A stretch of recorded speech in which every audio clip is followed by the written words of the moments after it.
Selamat datang teman-teman di live IG kita pada malam hari ini. Ini live IG pertama di tahun 2023. Sebelumnya, kami dari Penerbit Lingkaran Tarnusa mengucapkan selamat tahun baru. Semoga di tahun ini semua yang diharapkan dapat kita gapai, ya. Untuk malam hari ini kita akan berbincang tidak lama, durasinya sekitar 30 menit bersama penulis buku.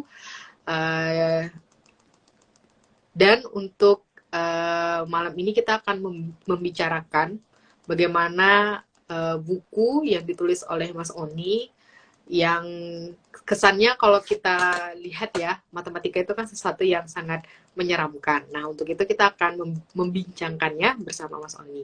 Sebelumnya, selamat datang Mas Oni di live IG kita malam hari ini. Silakan sapa-sapa dulu dengan teman-teman online kita pada malam hari ini. Silakan Mas Oni.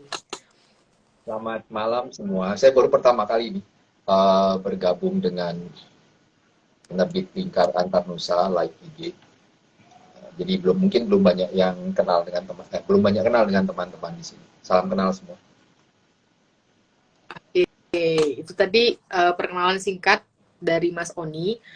Untuk pembicaraan kita bincang-bincang malam hari ini, teman-teman juga boleh turut serta dengan bertanya terkait dengan apa yang kita bincangkan nantinya di kolom komentar, di mana nanti akan ada satu penanya terpilih yang akan mendapatkan buku yang dituliskan oleh Mas Oni. Nah, boleh cerita singkat Mas Oni, apa sih sebenarnya yang Mas Oni tulis di buku ini? Nah, begini, sebenarnya buku ini mungkin kalau sederhananya itu kumpulan pengalaman mengajar selama ya cukup lama ya. Saya mengajar itu dari mulai sejak kuliah, kemudian setelah lulus kuliah, bekerja, sampai sekarang. Jadi ya cukup panjang lah pengalamannya. 20 tahun lebih ada. Nah, dan saya juga mengajar di berbagai jenjang dari SD, SMP, SMA, dan juga di jenjang kuliah.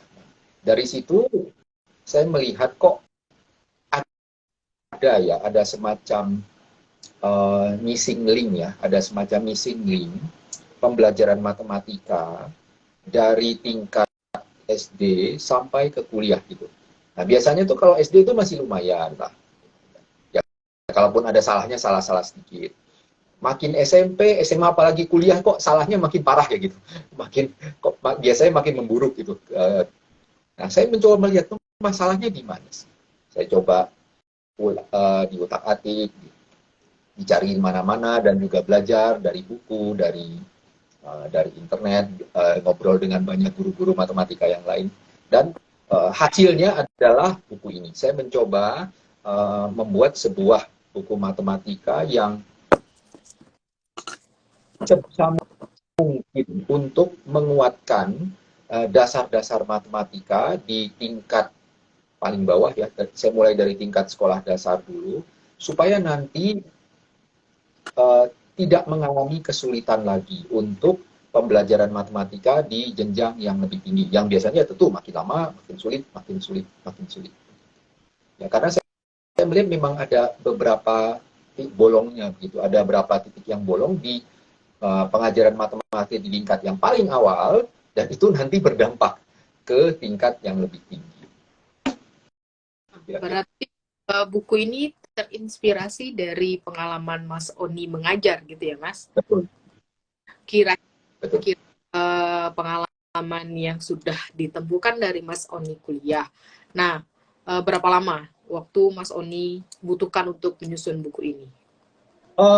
Sebenarnya sih niatnya itu udah lama, di kepala itu sudah lama. Jadi saya mulai sejak masuk tahap eksperimental itu tahun 2016. Jadi mulai ada coret-coret, masuk eksperimental. Saya dalam tanda petik saya buat lab sendiri. Labnya yaitu teman-teman yang anaknya bersedia saya uji coba. Jadi ada beberapa teman yang kebetulan ya mempasrahkan anaknya untuk saya jadikan ajang percobaan matematika dengan cara yang mungkin sedikit tidak konvensional seperti cara di sekolah-sekolah begitu. Nah, dari sejak itu mulai saya coba dari tahun 2016, mulai saya sedikit demi sedikit saya dokumentasikan. Tapi kalau penulisan bukunya murni itu baru mulai sejak ketemu Mbak Yulia, saya lupa ya, udah kira-kira setahun yang lalu mungkin. Dari mulai ketemu Mbak Yulia, kemudian bergulir, oke lah kita jadikan buku, dan baru saya rapikan catatan-catatan, semua dirapikan, disusun memang format buku sebenarnya, konsepnya seperti apa. Oke, Mas Oni, pengalaman yang sangat menarik ya. Eh, Kalau kita lihat dari judul live IG kita malam hari ini kan, intip cara ulangan matematika tanpa panas dingin. Oke, sepertinya secara umum saya juga kalau membayangkan matematika, apalagi ulangan matematika, diajarin aja itu sesuatu yang mumet gitu loh. Nah, Ya. yang kalau tadi sedikit Mas Oni bilang ada missing link antara level dasar, level menengah, dan level lanjutan. Kemudian kalau tadi kita lihat judulnya, bagaimana menghadapi ulangan matematika tanpa panas dingin. Kalau dilihat dari pengalaman dan riset Mas Oni. Ini begini sebenarnya, kesalahan mengajar matematika itu kadang-kadang bukan cuma di bahannya, tapi juga dari sikap kadang-kadang. Ya, yang bikin kita panas dingin itu kan takut salah ya sebenarnya, takut dapat nilai jelek, takut salah. Nah itu menurut saya untuk tingkat dasar itu sebuah sikap yang kurang tepat. Ya. Sebuah sikap yang kurang tepat jika ditanamkan oleh seorang guru kepada anak untuk takut salah dalam mengerjakan matematika. Salah itu sebenarnya sesuatu yang ya bukan berarti baik ya, tapi itu sesuatu yang natural, sesuatu yang ya bisa. Orang belajar itu kan pasti salah. Belajar itu pasti salah. Nah, tapi bagaimana justru kalau kita bisa belajar dari kesalahan, itu kita malah bisa memperkuat konsep. Ya, orang yang tidak pernah salah, itu malah sebenarnya konsepnya bisa jadi kurang kuat. Ya, orang yang tidak pernah salah itu pasti konsepnya kurang kuat. Orang yang konsepnya kuat itu justru mereka tahu persis, oh ini salahnya di sini, salahnya di sini. Jadi dia tahu kesalahan yang bisa dihindari itu apa. Karena dia sudah pernah mengalami kesalahan, sudah pernah menjalani kesalahan-kesalahan itu. Ya anggaplah misalnya kita pakai pemisalan tukang kue ya. Tukang kue yang jago itu, biasanya itu pernah nyoba resepnya gagal berkali-kali itu. Dia justru karena tahu gagalnya, dia tahu persis, oh ini tuh nggak boleh ini, nggak boleh ini, oh kamu nggak boleh pakai merek tepung ini. Saya pernah pakai ini gagal. Nah, sikap itu yang harus justru sedikit kita tanamkan di guru, baik orang tua maupun guru matematika, bahwa sebenarnya salah itu biasa. Yang penting adalah bagaimana kita mengerti kesalahan kita di mana. Yang pertama itu. Yang kedua, kadang-kadang bukan sekedar masalah salah nih yang kadang-kadang bikin mumet ya. Saya juga kadang-kadang mumet kalau ketemu orang tua murid yang kadang-kadang ini kan biasa-biasa kan nanya ya, anak saya ini gimana nih. Kadang-kadang ada beberapa guru yang terlalu menekankan kalau mengerjakan matematika harus begini gitu. Sehingga anak kurang diberi ruang untuk eksplorasi, untuk bisa ya eksplorasi aja, karena anak-anak itu kan suka iseng, dia mau menggunakan caranya sendiri atau apa. Nggak apa-apa. Sebagai guru kadang-kadang kita tidak boleh terlalu ketat, meskipun ada rambu-rambu yang harus dijaga. Itu mesti agak kadang-kadang agak sulit. Jadi tidak terlalu ketat tapi juga tidak terlalu longgar, karena kalau terlalu melenceng juga tidak baik. Nah, jadi ada kebebasan bereksplorasi sehingga anak-anak itu bisa merasakan bahwa belajar matematika itu sebenarnya ya fun juga gitu. Saya bisa eksplorasi, saya bisa ke sana kemari, dan akhirnya saya bisa menemukan sesuatu. Misalnya, contoh paling sederhana. Anak-anak tuh suka senang loh kalau dia bisa menemukan caranya sendiri untuk mengerjakan soal. Itu kadang-kadang mereka senang, merasa dirinya jago, pintar. Nah, itu kan sebuah semangat yang sebenarnya harus dipelihara. Karena makin ke depan, makin advance belajar matematika itu mereka justru harus semakin bisa menemukan cara sendiri dalam mengerjakan soal. Tapi semakin dibatasi itu anak biasanya semakin stres begitu. Yang ketiga, nah ini yang saya banyak tekankan di buku saya. Dan ini juga kadang-kadang orang ini saya sering mendapatkan komentar kalau dari murid-murid saya tuh begini. Kenapa kita kadang-kadang itu saya kurang tahu kalau di Indonesia tuh ada ini nggak ya. Kalau di buku-buku terbitan luar itu selalu ada kunci, selalu ada kunci jawaban di belakang buku. Nah, terus murid-murid saya ingin bertanya, bisa nggak sih kita ngerjakan untuk tahu jawaban kita benar atau salah tanpa melihat kunci jawaban? Bagaimana saya tahu jawaban saya benar atau salah? Nah, sebenarnya ada cara untuk belajar matematika dan itu yang saya eksplor banyak di buku ini. Jadi matematika itu sebenarnya ada cara untuk membuat gimana kita bisa membuktikan apakah jawaban kita itu sudah benar atau tidak, ya, tanpa harus terlalu tergantung pada kunci jawaban. Paling tidak ada 3 ide itu yang saya coba eksplor dalam buku ini. Oke.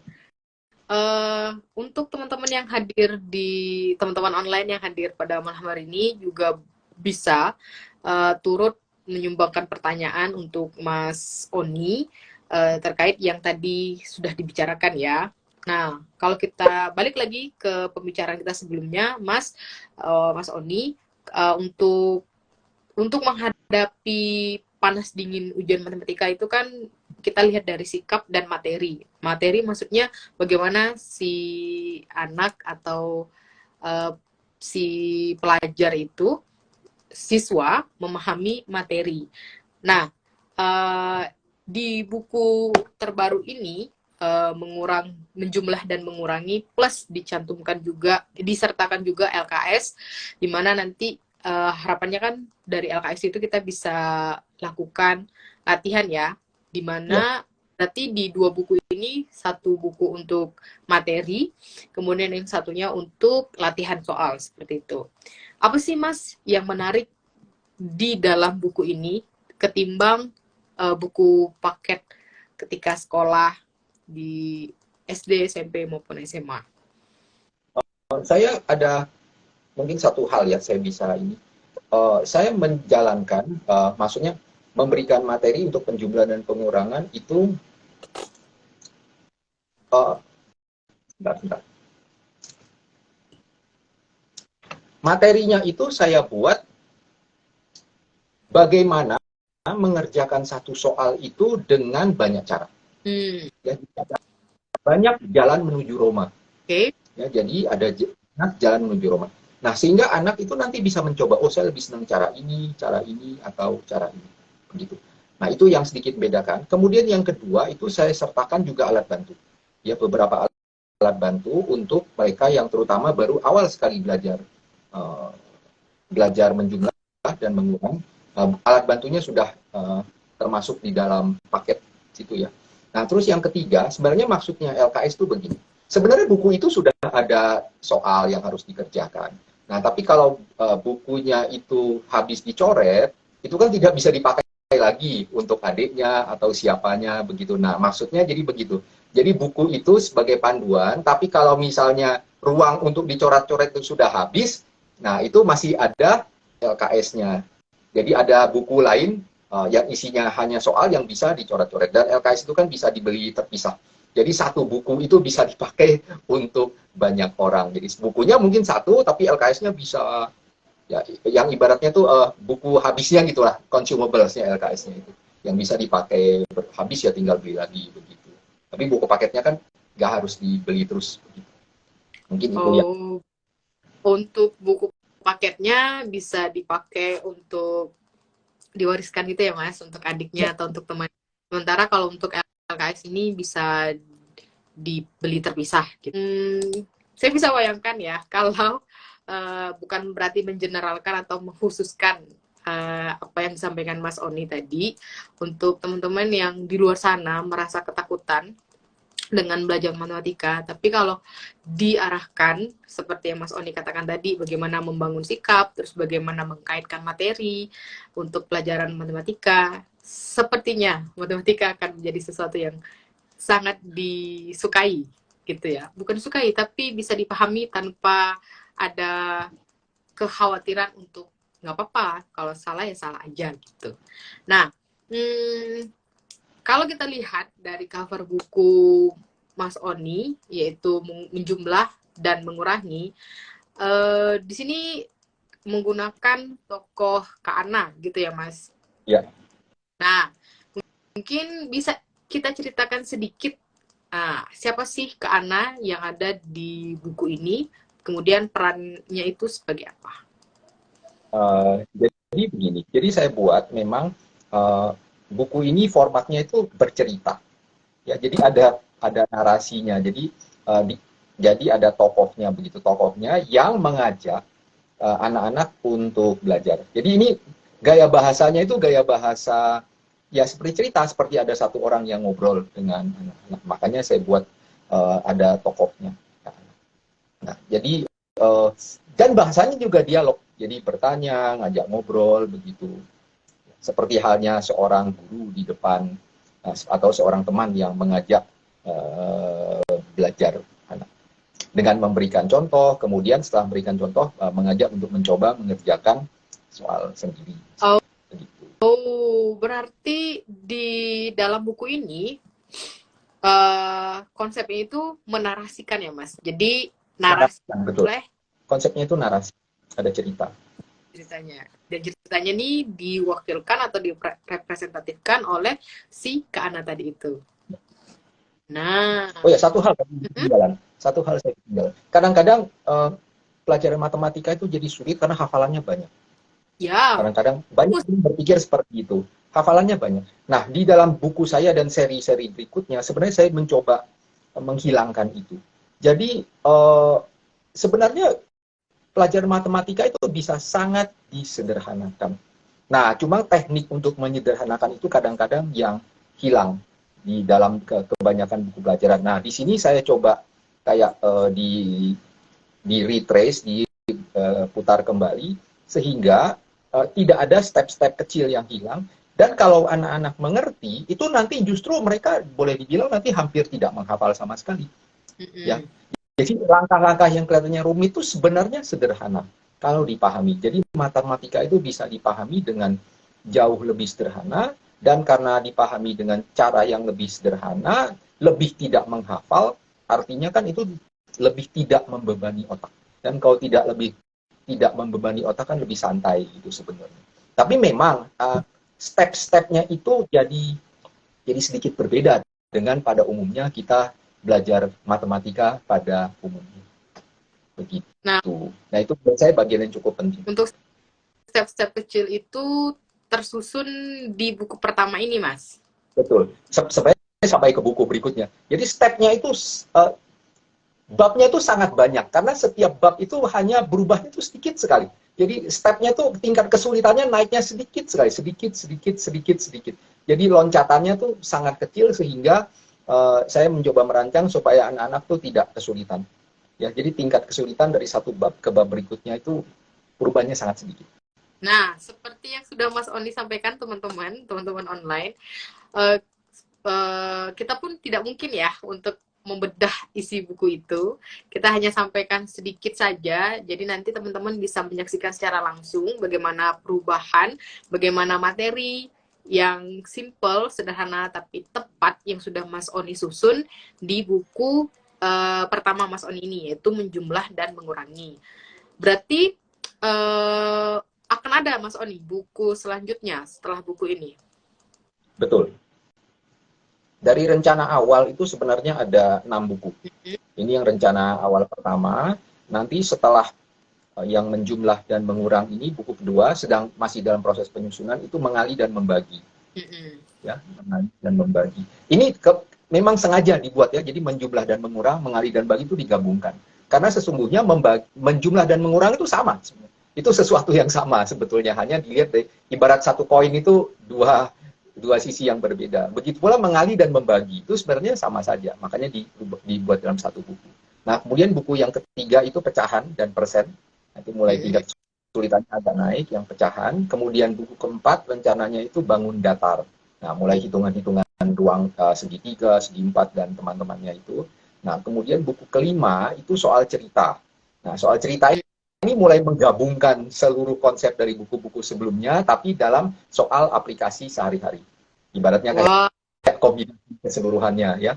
Nah, Dan buku ke-6 itu sebenarnya bukunya mungkin mundur malah, buku seri ke-0 kalau saya namakan. Ini kan buku seri pertama.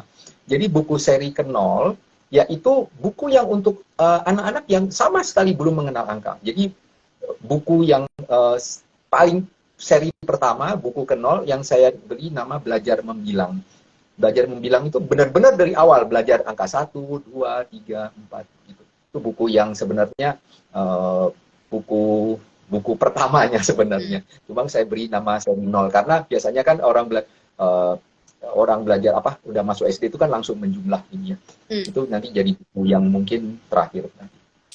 Jadi ada 6 untuk rencana awal. Kalau ternyata penjualannya bagus, tanggapnya bagus, nanti ya tidak menutup kemungkinan saya teruskan untuk buku tingkat SMP.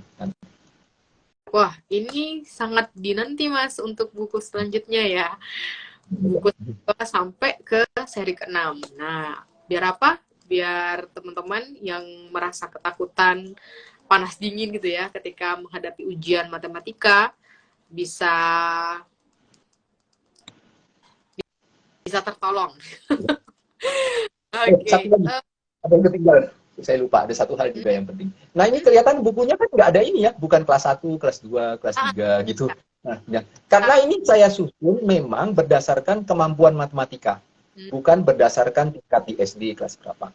Nah, jadi kemampuan matematikanya itu memang disusun dari yang paling mudah sampai yang paling sulit. Nah, sebab kalau kadang-kadang kita di sekolah, kelas 1, kelas 2, kelas 3, itu kadang-kadang pelajaran ada yang loncat, dan itu membuat anak-anak kadang-kadang kesulitan. Jadi masih setengah belajar ini tiba-tiba pindah bab berikutnya udah pelajaran yang lain gitu. Nah, sedangkan kalau di sini kan bersinambungan. Begitu kita belajar jumlah ya jumlah aja, belajar ngurang ya ngurang aja. Nanti belajar pas bangun datar misalnya belajar segitiga, belajar segi empat ya udah segitiga segi empat aja. Jadi nggak loncat-loncat sehingga kadang-kadang tuh bingung habis bab ini loh nanti ulangan bab berikutnya udah ganti lagi topik yang lain. Nah, itu saya justru hindari di buku ini. Jadi kita bisa konsentrasi menguasai satu materi sampai betul-betul hatam itu, sampai benar-benar paham baru nanti kita pindah ke buku lain. Ya makanya saya nggak buat dengan konsep penjenjangannya itu tidak kelas 1, kelas 2, kelas 3, tapi malah jenjangnya itu skill. Jadi pertama tuh kuasai menjumlah dan mengurang, habis itu baru mengali dan membagi. Nah, udah lancar itu baru kita belajar pecahan. Begitu seterusnya. Berarti untuk buku ini sasarannya itu tidak per apa ya? Per umur ya, Mas, tapi tidak. Per kemampuan. Kalau misalnya ada yang masih anak misalnya kelas berapapun ya masih merasa ada kesulitan belajar menjumlah, mengurang ya nggak apa-apa, silahkan dari yang buku pertama itu. Nah, kalau ada yang kesulitan dan itu sebenarnya juga bisa acak aja sih. Misalnya kalau merasa sudah agak kurang kelemahan di mengali atau membagi ya udah langsung aja ngambil buku itu. Oke. Jadi berarti tidak per kelas ya Mas atau jenjang per umur. Tapi melainkan per level gitu ya, per kemampuan. Misalkan saya nih yang masih belum tuntas dengan menjumlah mengurang, ya bisa aja mempelajari dan mengerjakan soal yang ada buku ini gitu ya Mas. Betul. Nah, berarti begitu ya teman-teman online, ibu bapak, teman-teman semua yang masih merasa kurang dalam misalkan pengalaman saya pernah menemani keponakan dulu ya, itu ngajarin matematikanya kurang bisa menyampaikan, akhirnya emosi kan, kok nggak paham-paham. Nah, nggak paham-paham itu dari penyampaian saya gitu ya. Nah, ini juga salah satu metode untuk mengupgrade diri demi nanti mengajar matematikanya secara tepat. Nah, karena kita keterbatasan waktu, saya undang teman-teman online yang saat ini hadir untuk iuran bertanya atau membagikan pengalaman di kolom komentar. Apa yang Mas Oni ingin sampaikan dari terbitnya buku Menjumlah dan Mengurangi? Silahkan. Saya sih berharap ini menjawab buku ini mudah-mudahan bisa menjawab kadang-kadang kesulitan baik orang tua, baik guru, baik anak yang mengalami kesulitan, terutama untuk yang dalam tanda petik mungkin sedikit kurang tuntas ya dalam konsep-konsep tertentu. Nah, ini mudah-mudahan kehadiran buku ini bisa memberikan sumbangan ya untuk melengkapi kekurangan yang selama ini ada dalam pembelajaran matematika, sehingga mudah-mudahan nanti makin jenjang ke atas itu makin menjadi makin mudah, karena di level yang dasar itu belajarnya cukup tuntas.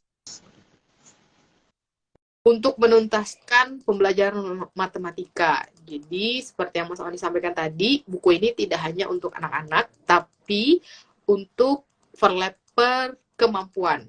Jadi, siapapun, usia berapapun, kelas manapun, bisa membeli buku ini untuk menuntaskan pemahaman dasar matematika. Oke, terima kasih Mas Oni untuk kesediaannya bergabung pada malam hari ini.